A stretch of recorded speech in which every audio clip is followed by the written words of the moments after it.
You know him? Yeah. Okay. You know Shabbat. Not personally, Okay. but here and there we met in And you can talk just a minute about your work in Trinidad.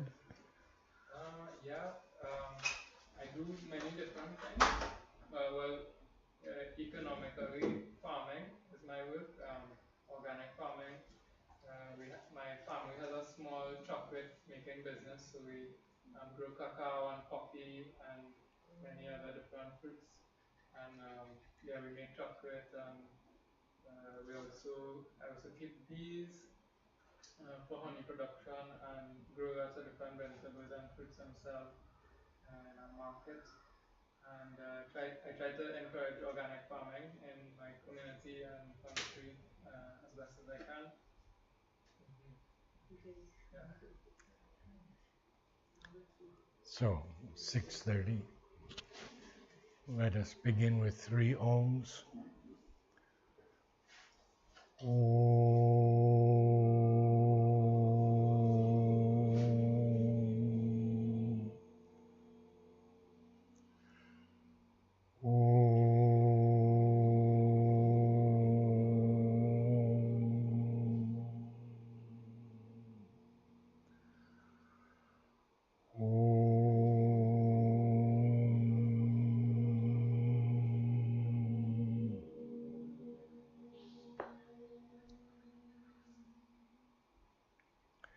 We begin with page 12, Book 1, Canto 2, The Issue. We have to discuss what this issue is as we go along. But the first line that Sri Aurobindo gives us is that hour had fallen now on Savitri. Well, we hear Savitri's name constantly, but who is Savitri? Well, Sri Aurobindo, in a letter to a disciple, says Savitri is the divine word, daughter of the sun.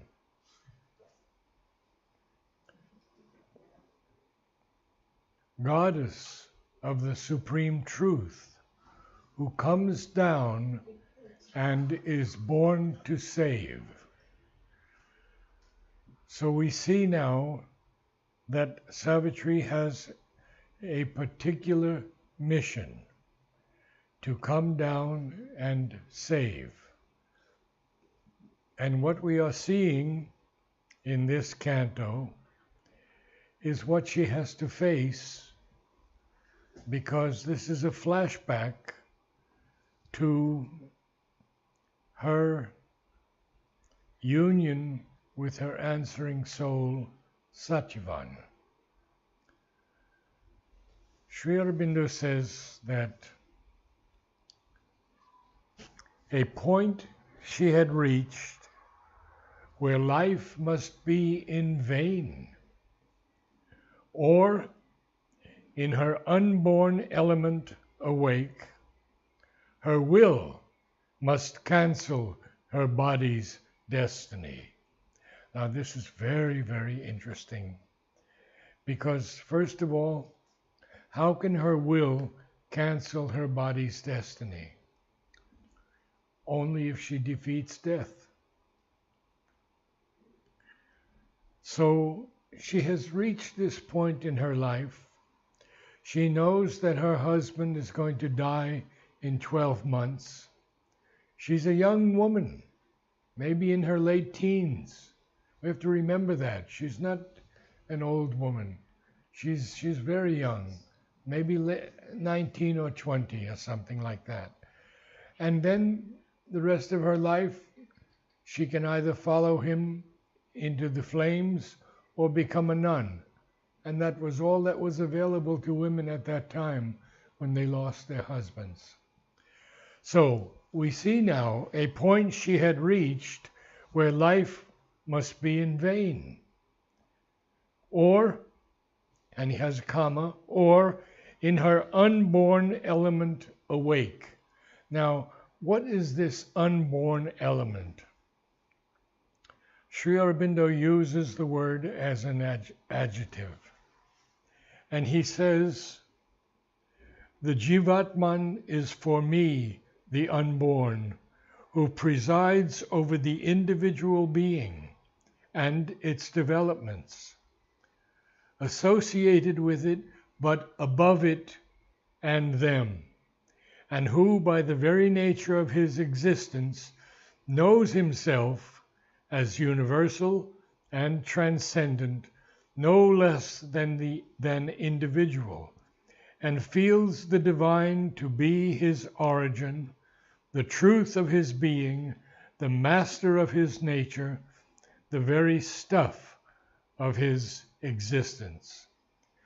Savitri is an unborn. She does not have to be born. She's universal. She's the universal mother. Prakriti. So, a point she had reached, where life must be in vain, or in her unborn element awake, her will must cancel her body's destiny. How can this happen? For only the unborn spirit's timeless power can lift the yoke imposed by birth in time. Very, very potent statement. First of all, he uses the word unborn again.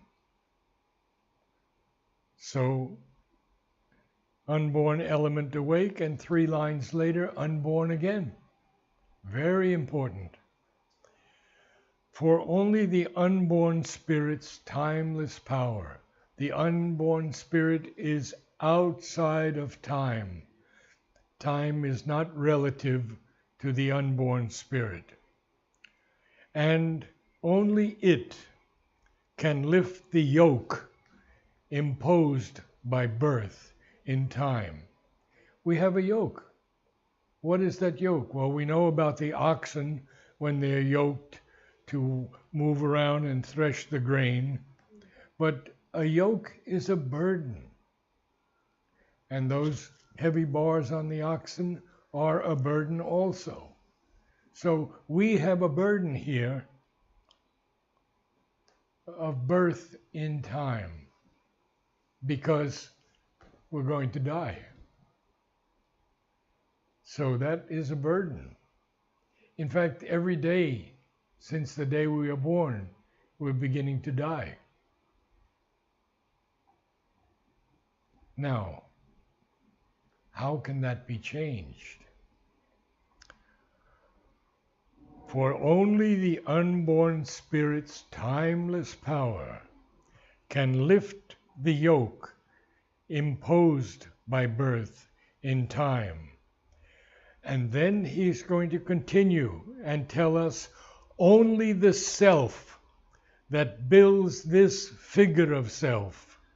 And notice here that the first self is capital S. The second one is lowercase. So he's telling us that only the soul, the self, the true soul, that builds us, this figure of self, only it can raise the fixed, interminable line that joins these changing names, these numberless lives, these new oblivious personalities, and keeps still lurking in our conscious acts the trail of old forgotten thoughts and deeds.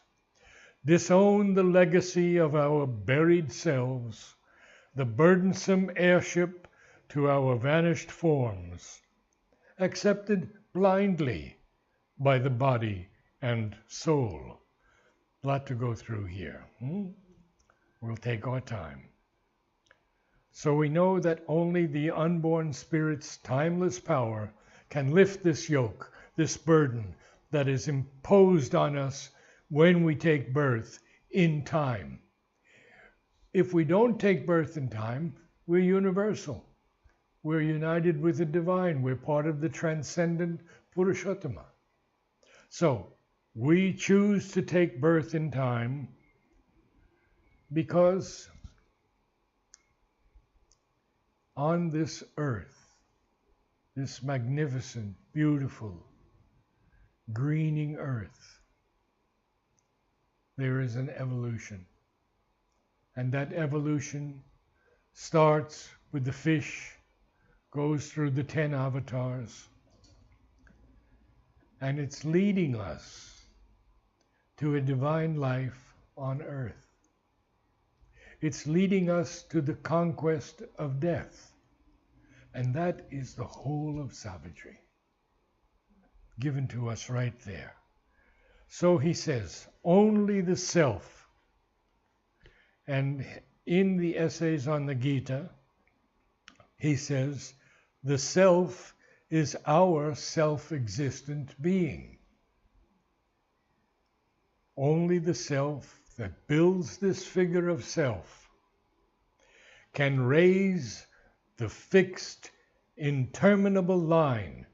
Now, it is a fixed, interminable line because we have had so many lakhs of births to get here at this point.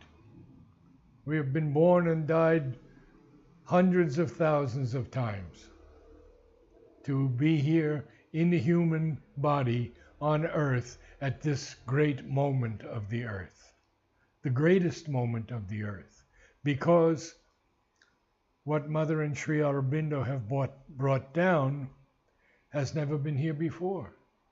The possibility of the conquest of death? No, the proof of it. And a divine life on earth? The supramental is going to assure us of that. So, what is this word raise? Can raise the fixed, interminable line. When we raise a building, we implode it so that it collapses completely to the ground. And we say, that was raised to the ground.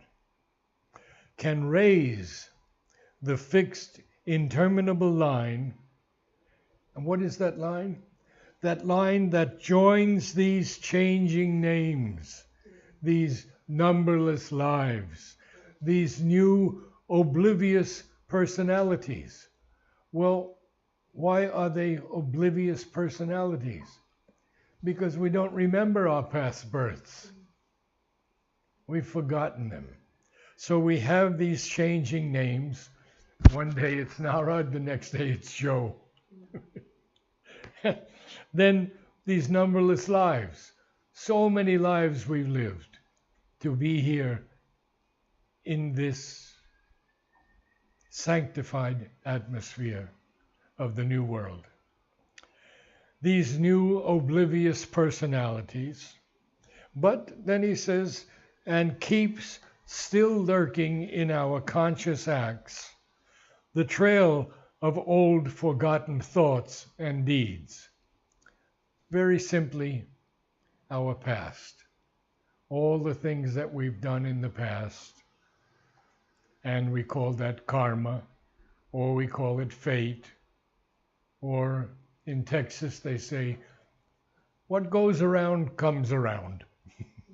So we have many ways of describing fate and karma, but that trail of old forgotten thoughts and deeds, actions also, that keeps still lurking in our conscious acts, we have to disown that legacy of our buried selves. We can't say, well, I was a king last time in my birth, and this time I'm a prince only. That's nonsense. Each time we take a birth, we take it for a progress of our own being. And that progress is known as the psychic being. the inner self of us. The greater self of us is eternal, universal, transcendent, and it is always there, but it doesn't take birth. We take birth, and in us, in another passage in Savitri, he says, a being no larger than the thumb of man, hidden deep in the region of the heart. That is our psychic being.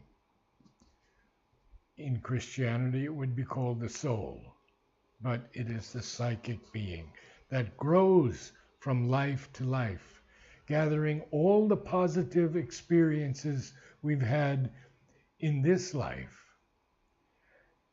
When we die, the other parts fall away. The body, obviously, is burned or buried. The vital slowly has to give up all that stuff. Only what is left is what has helped us progress in this particular life. It's very important, huh? Very important. This burdensome airship to our vanished forms. Strange line, but very interesting. It is a burdensome thing to see that we are living things that might have happened in the past life and are continuing now. And they're accepted blindly by the body and soul. Sri Aurobindo is going to go on now telling us more about this. He calls it an episode in an unremembered tale. Unremembered tale, all our previous births. Its beginning lost, its motive and plot concealed. Because what is the motive and plot of this present life?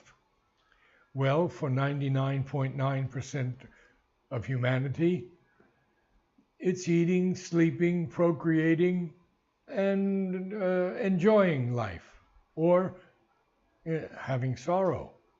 But not for us.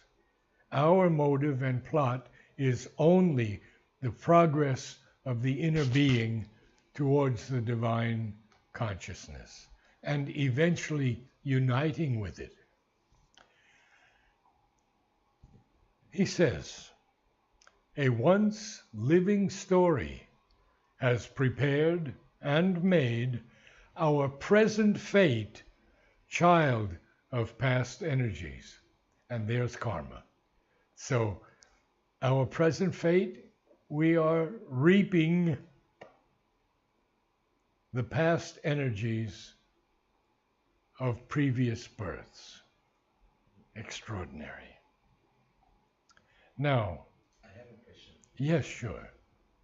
After the death, only the psychic being remains, right? Only the psychic being goes to its resting place. Resting place. And that time there is no body, nothing. Nobody. No subtle Correct. body, nothing, right? But it only lasts about 2 years, in general, Sri Aurobindo says. And then we take another birth. Within 2 years. It's amazing, huh? Amazing that we're only up there for 2 years to gather everything, to gather all that force and everything. And then we choose our parents for the next progress we have to make. We wonder, why did I choose these parents? I thought the same, yeah. But- It was very difficult for me. But I thought, this is what I thought, that I choose that parents because I had to pass through there. Yes, And something. exactly. So, Question. yes. Is that the proof of death?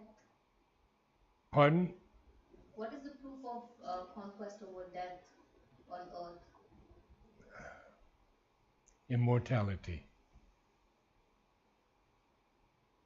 Do we have a proof of immortality? Not yet. but it's in the supramental. It's there already.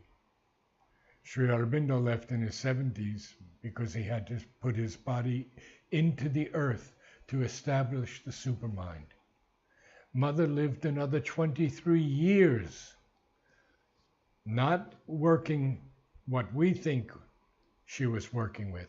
She was working on the cellular consciousness, the transformation of the cells in her body. And she discovered a mind of the cells.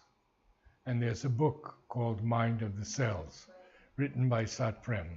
A very fine book, by the way. So we used to hear Mother screaming.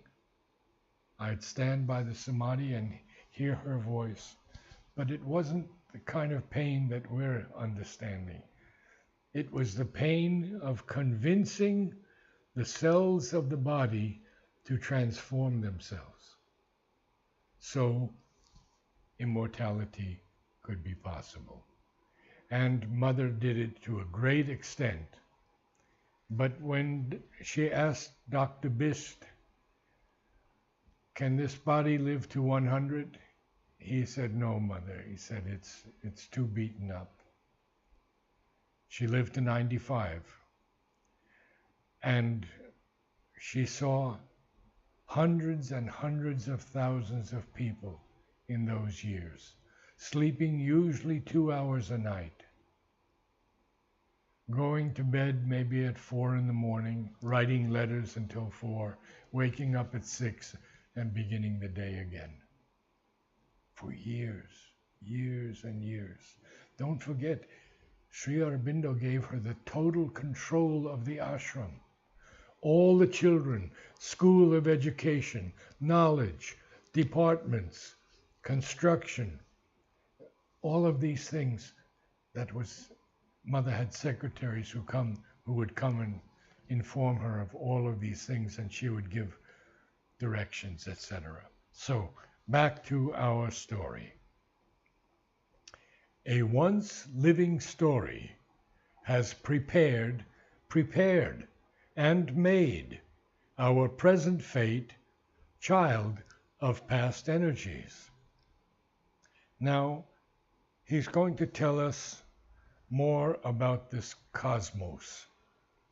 The fixity of the cosmic sequences, fastened with hidden, inevitable links, she must disrupt, dislodge by her soul's force, her past, a block on the immortal's road, make a raised ground, and shape anew her fate.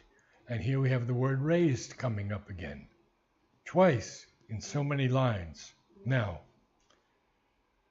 okay, our present fate is a child of past energies, but this fixity, this state of stability of the cosmic sequences, we know that the stars travel around in a certain sequence, that the earth moves around the sun in a certain sequence. Everything, there's an old black, used to call it Negro, anthem speaking of a wheel in a wheel. The big wheel run by the grace of God, the little wheel run by the hand of man. It's actually a spiritual song. They had seen this. They had actually seen this. It's marvelous. So the fixity of the cosmic sequences, fastened with hidden, inevitable links. They're all linked. Everything is linked. In fact, everything is predestined.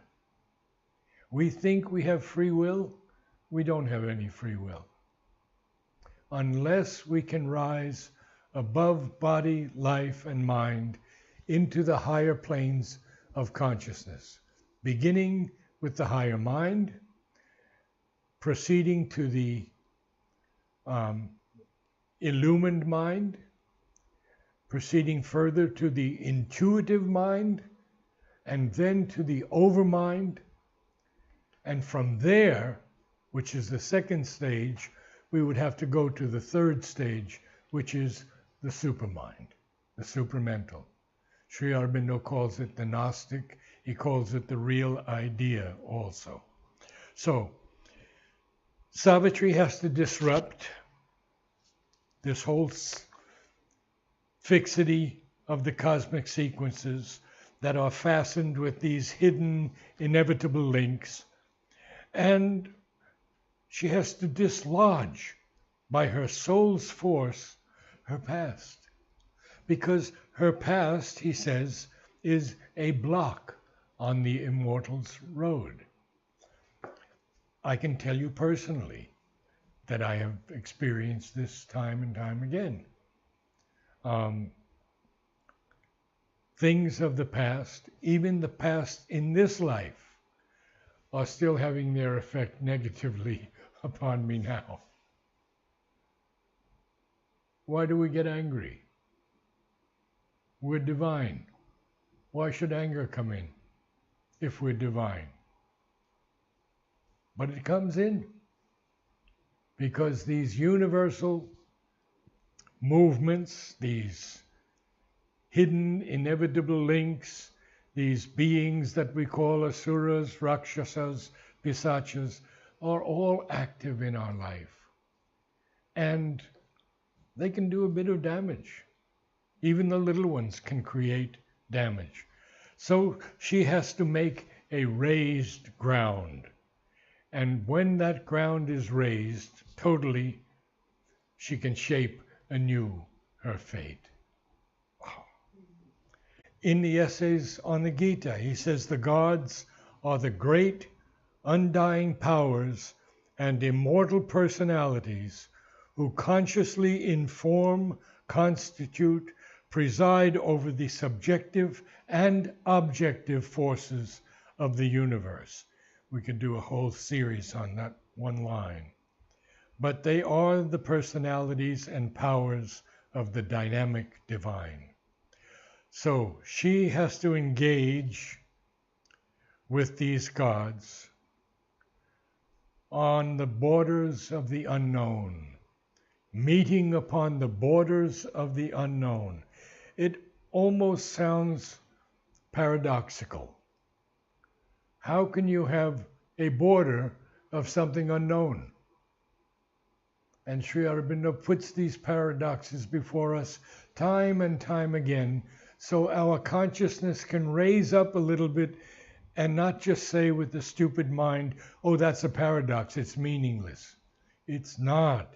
It's paradoxical, but it has powerful meaning because she's meeting upon the borders of the unknown, and she has to debate with her soul embodied nothingness. Again, a paradoxical statement. How can nothingness be embodied? You see how Sri Aurobindo is trying to lift us to a slightly different vision than this simple mind can hold.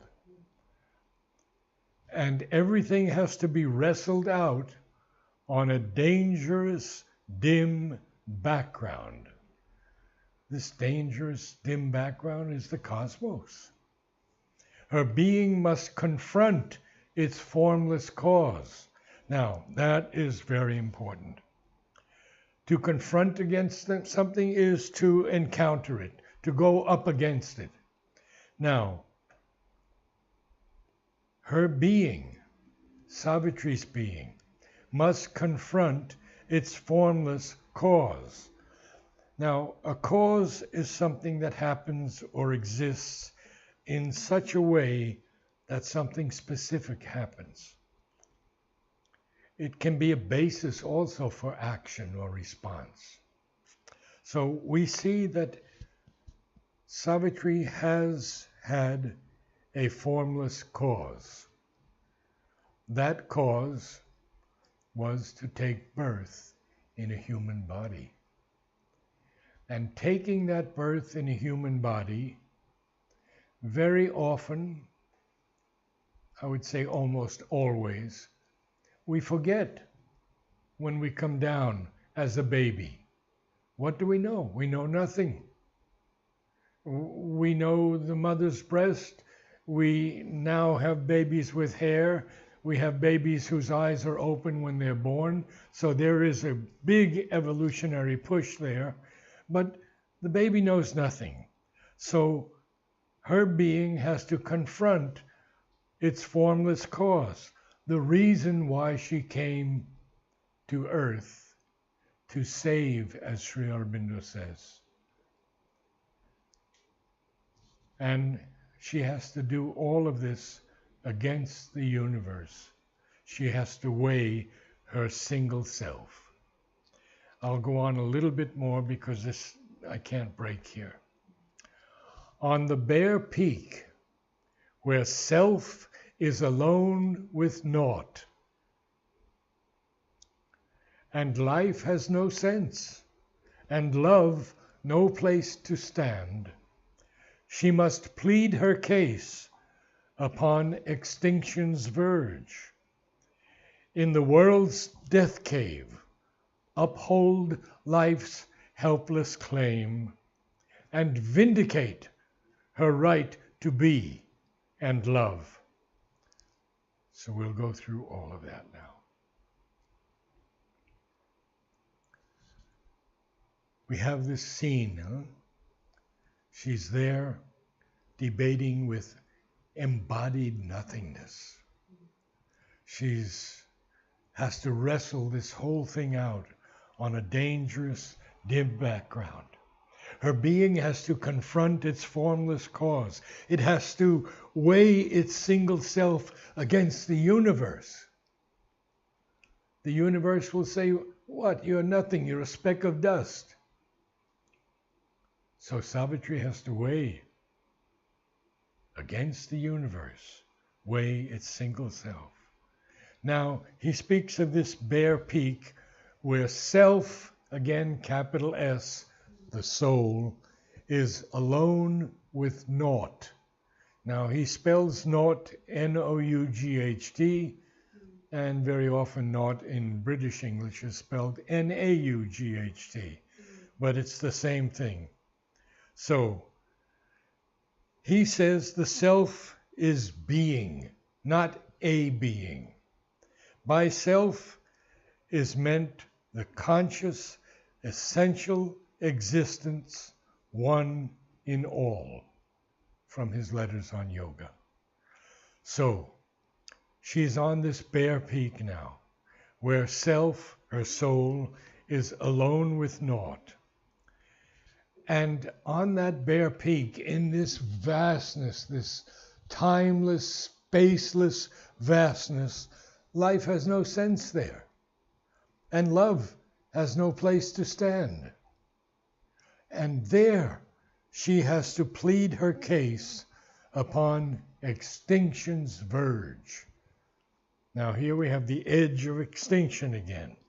And in the world's death cave, uphold life's helpless claim and vindicate her right to be and love. Now, why is Sri Aurobindo telling this to us? Because he's saying that Savitri has to confront death. Death is a god. And death tells her, when we get into those latter books, I'm supreme. Something that is born has to die. And Savitri says, I'm here. I am the light.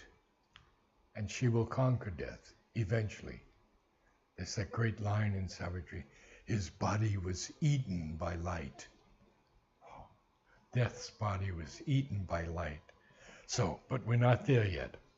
So, in this world's death cave is our own death.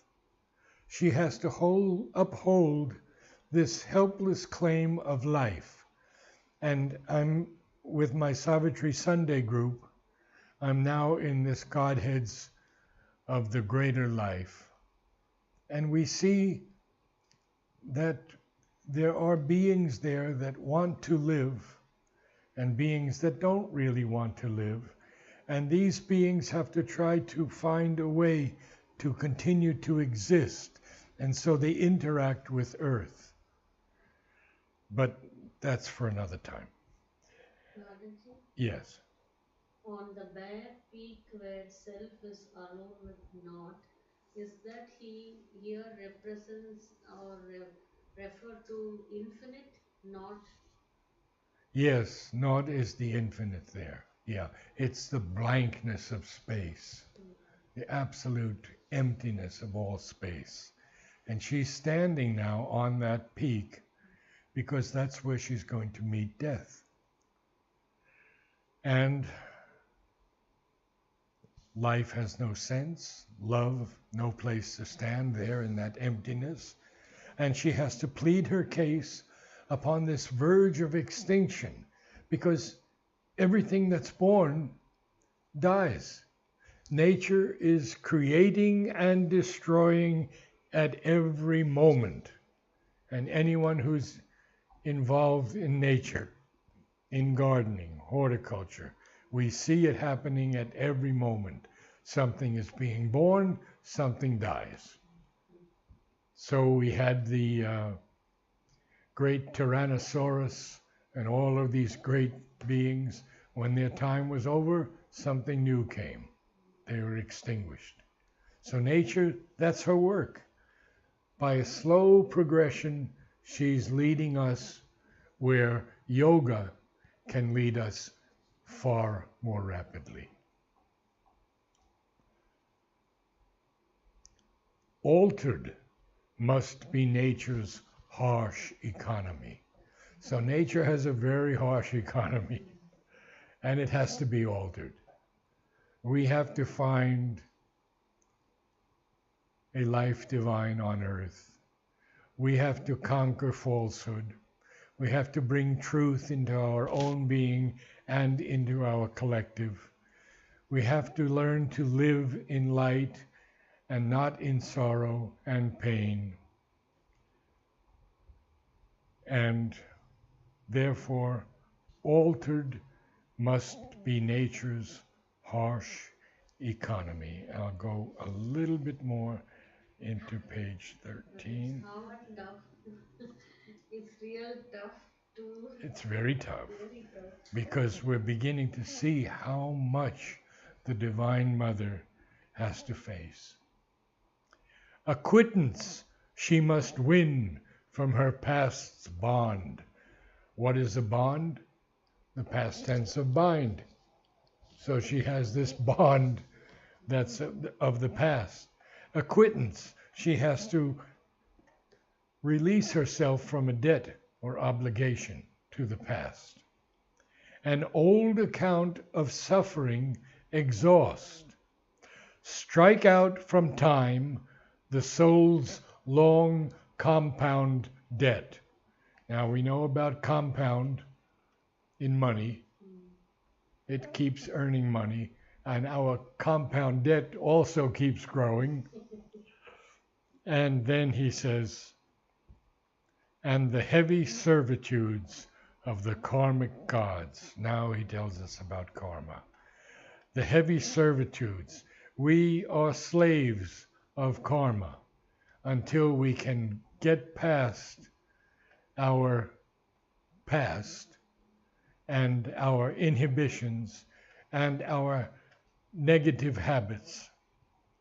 And then he says, the slow revenge of unforgiving law and the deep need of universal pain and hard sacrifice and tragic consequence. We'll cover those last lines next time because this has been a difficult one. Okay. Namaste all. Namaste. Namaste. Namaste.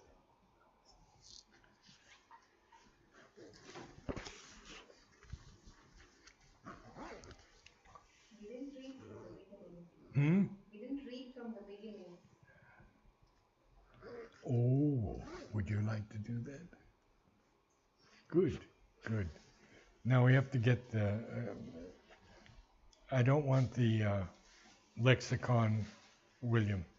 I want just Savitri, so he can read from that point on. How do we? Okay. You want to get to it? Oh, can you read from? Oh, there it is. You got the book. Wonderful. So we're fine. Do you want to do? We'll begin. I will read, don't worry. You're going to read? Wonderful. Okay. Next week, you. That hour had fallen now on Savitri, a point she had reached when life must be in vain, or in her unborn element awake, her will must cancel her body's destiny. For only the unborn spirit's timeless power can lift the yoke imposed by birth in time. Only the self that builds this figure of self can raise the fixed, interminable line that joins these changing names, these numberless lives, these new oblivious personalities, and keep still lurking in our unconscious acts the trail of old forgotten thoughts and deeds. Discern the legacy of our buried selves, the burdensome hardship to our vanished forms, accepted blindly by the body and soul. An episode in an unremembered tale, its beginning lost, its motive and plot concealed, a once living story has prepared and made our present fate, child of past energies. The fixity of the cosmic sequences, hastened, Fastened. fastened with hidden inevitable links, she must disrupt, dislodge by her soul's force, her past, a block on the immortal's road. Make erase ground and shape anew her fate, a colloquy of the original gods, meeting upon the borders of the unknown, her soul's debate with unembodied nothingness must be wrestled out on a dangerous dim background. Her being must confront its formless cause. Against the universe weigh its single self. On the bare peak where self is alone with naught, and life has no sense, and love no place to stand, she must plead her case upon extinction's verge, in the world's death cage, uphold life's helpless claim, and vindicate her right to be and love. Altered must be nature's harsh economy. Acquaintance she must win from her past born, an old account of suffering exhaust. Strike out from time the soul's long compound debt, and the heavy servitudes of the karmic gods, the slow revenge of unforgiving law, and the deep need of universal pain and hard sacrifice and tragic consequence.